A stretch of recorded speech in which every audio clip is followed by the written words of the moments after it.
Sir I am sure कि आपके पास लोग आते होंगे कि मैं अपना घर कब खरीदूंगा, right? So this is a very basic dream लोगों का होता है घर खरीदना, इतना महंगा घर खरीदते हैं। बट मेरे साथ एक इंसिडेंट हुआ जो मेरे सुनने में आया वॉज कि एक वास्तु कंसल्टेंट ने कुछ एडवाइस दी और दूसरे वास्तु कंसल्टेंट ने उससे कम्प्लीटली अपोजिट एडवाइस दी, एक नॉर्थ एक साउथ।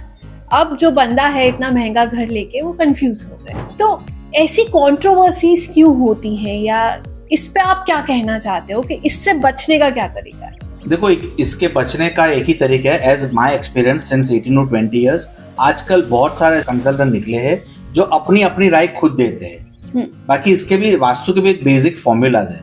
अगर आप पुराने ग्रंथ पढ़ो या आप पीछे अपनी संस्कृति पे जाओ तो आपको पूरा पता चल जाएगा कि वास्तु किस तरह वर्क करता है। लेकिन कुछ हट के देखने के लिए या फिर लोगों के अंदर कंट्रोवर्शियल पैदा करने के बाद उनको फीस ज्यादा लेनी है या जानबूझ के जो सही है उसको गलत कहना, ये काफी हद तक हम भी देखते हैं कि बहुत सारे वास्तु कंसल्टेंट ऐसे आते हैं रील बनाने के लिए और ऐसी फालतू चीज कहते हैं कि जो सबसे 90% जो लोग कहते हैं उससे अलग होता है।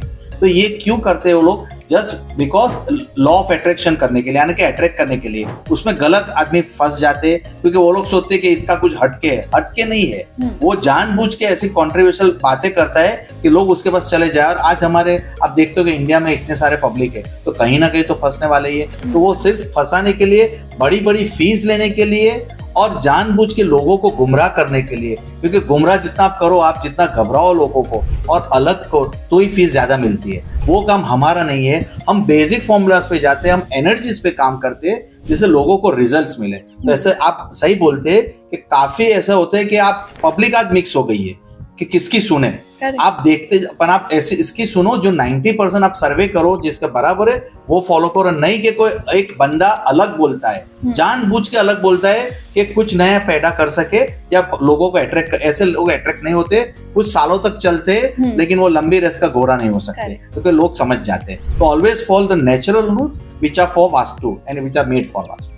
और एज सच ऑकल्ट साइंस हमारी हेल्प करने के लिए, डराने के लिए नहीं है, घबराने के लिए नहीं। हाँ, फीस लो, हम भी फीस लेते हैं, लेकिन फीस ऐसी लो जो सबको अफोर्डेबल हो और लोगों को रिजल्ट्स मिले।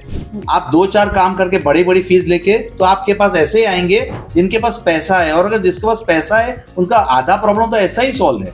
लेकिन नेचुरल पब्लिक को देखो, आम आदमी को देखो, तो you will get that feelings.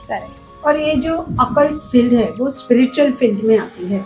तो अगर आप अपना काम करोगे बराबर से, स्पिरिचुअली करोगे तो आपको भी फायदा होगा, लोगों का ब्लेसिंग्स मिलेगा। तो बाय डिफॉल्ट आपको पैसे तो मिलने ही वाले हैं। तो फिर क्यों ऐसे लूटने का काम क्यों करना? ट्रू। और ऑल्सो डराने का काम।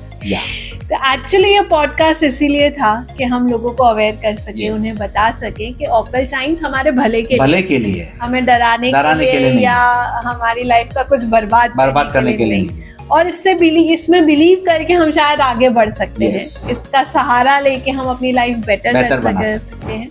Thank you so much ma'am, आप लोगों ने हमें टाइम दिया। Thank you so much sir, आप आए, हमें इतना सब बताया। And thank you for all the guide and light, and I am sure मैं फॉलो करूंगी जितना हो सके। Thank you so much.